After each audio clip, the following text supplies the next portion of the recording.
Under direction of Jeffrey Fuchs and Aaron Cooper, and led on the field by drum majors Aaron Friedman, Tiger Headback, Rachel Pettigo, and Carly Wheeler. Please welcome the Marching Tar Heels. Hello Tar Heels from Polk Place here in Chapel Hill. Students, I hope that today, your first day of remote classes, is going well. This is not what we expected for our spring semester. However, we should all take solace in knowing that in a significant way, we are making a great sacrifice to help mitigate the spread of the novel coronavirus. So I wanted to talk to you kind of about like how you're handling different ensembles, where your headspace is to try to make the best out of this situation. And what was kind of your thought process on how to adapt your like university band and everything? So we decided pretty early on that making music was going to be off the table. First thing we tried every platform we could with somebody, just giving,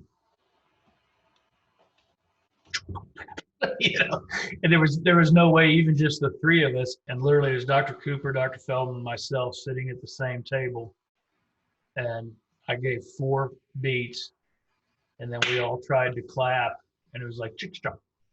It's not possible to play simultaneously on Zoom or any other platform and not have it be ridiculously out of sync. It was a high school band trying it, and they just did an experiment, and it was just hysterical. Turn their speakers off and just go with my hands. I'm going to see if the lag is uniform. All right, going to do that again. Speakers, everybody turn your speakers down, and here we go.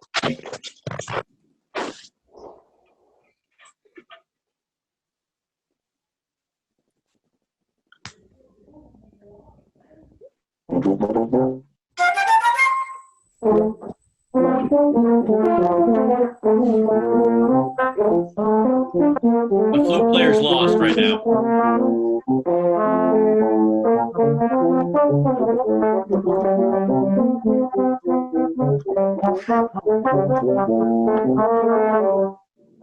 All right, so That pretty much sums it up there. All right, so That was the first thing we decided. There was just no way we could make music.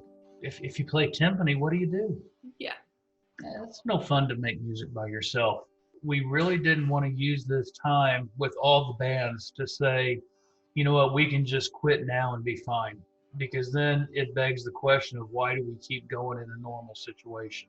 We wanted them to be able to complete the assignment whether or not they had instruments or not. Because, for instance, the kid that played tuba may not have the tuba at home. We wanted them to do something that retained the community, which is part of music making. And kind of the overriding thing with me is if I'm going to have them do it now in this situation, I've got to believe in it so much that I'm going to ask them to do it again next spring when we're not in this unique situation. So in other words, I'm not just going to give them stuff to do because I have to give them stuff to do. But what is the class missing that we should be doing so that from this day forward, that's going to be part of the class? there was a lot of talk within the profession, like within the CBDNA, this is College Band Directors National Association, of folks sharing really elaborate and ambitious plans for students to do listing assignments and playing things and stuff like that. And then there was a move to say, hey, look, no matter what we do, this is not what the syllabus said.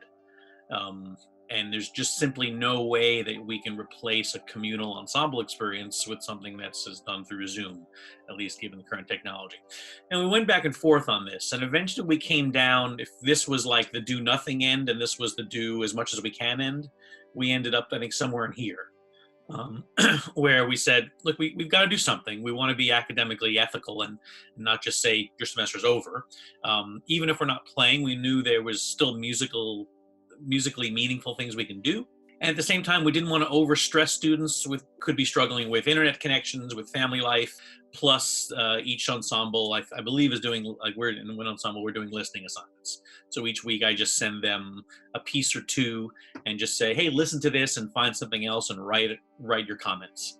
Every week I send them a tune, either by a composer that we were working on or a style, like we were working on some folk dances. So I sent them another set of dances that were based on folk tunes. And then they have to find a third piece of that. So like, for instance, this week we were working on folk dances by Shostakovich. I sent them a set of Armenian dances, and then they had to find another piece that used folk music, either in a dance or a song setting. And I encourage them to do it from their own genetic background. So I've gotten Celtic folk song suites, Russian, Slavonic, African American. In that setting, we learned 5 pieces of music. Well, they're going to come out of the semester knowing 15 pieces of music or having been exposed. I think music's a lot like culinary in a lot of ways. You know, the more food you try, the more you like.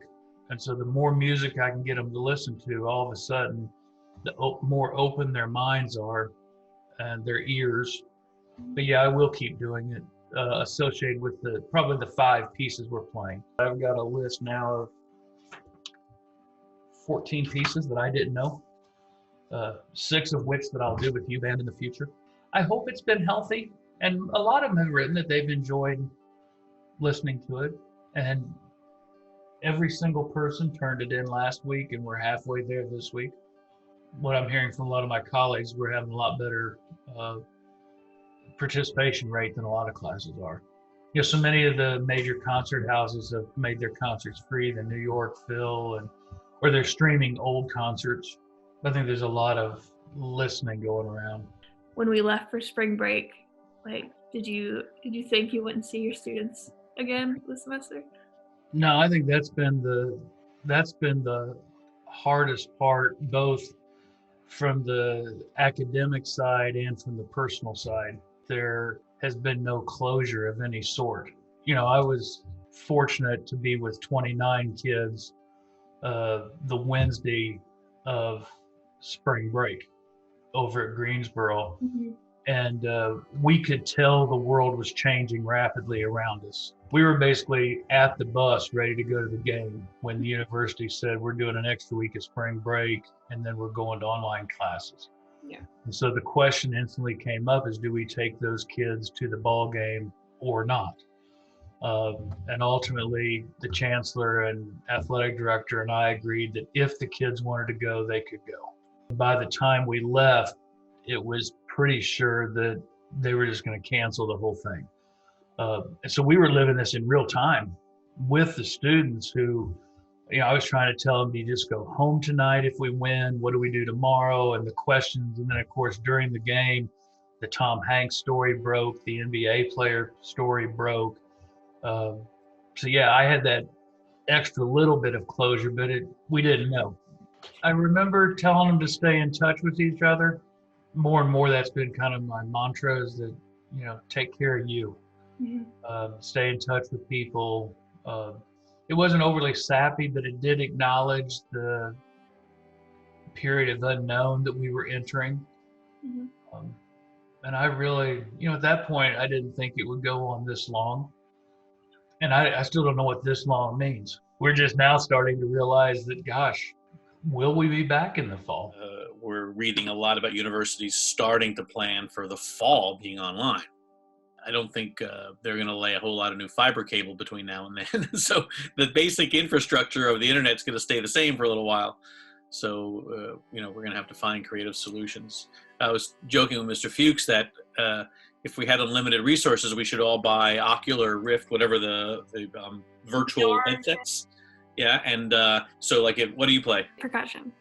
So let's say you're on the drum line and you're on the thing and you look to your left and you see your drum on people, you know, as if you're in the room. Like, that's a virtual band to your left and your right, and you're all playing together and you can hear them, and you turn to the left and you hear Ciara playing louder because you're looking at Ciara, and then you turn.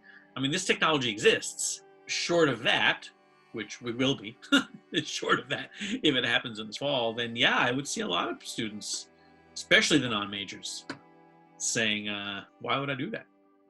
And I think we would have to adapt then. I mean, we would have to just assume that our class sizes would be smaller for ensembles, that we'd be reconfiguring what we're going to be teaching to attract a smaller group of students who are still, I still want to do that. I still kind of want to play. We'll have a virtual ensemble at the end. We'll be learning kind of about marching bands and creating communities other ways. It'll just be a different kind of class, rather than a class that's, say, with the Marching Tar Heels, that's meant to perform for 30,000 people. You know, what do you do for the music major who's supposed to have an ensemble requirement? Yeah. You know, sort of, I don't know. Do you waive it? Do you just say, well, you're going to do it anyway? It'll be a different experience, but you still got to do it. I think most of us haven't even begun to tackle these questions.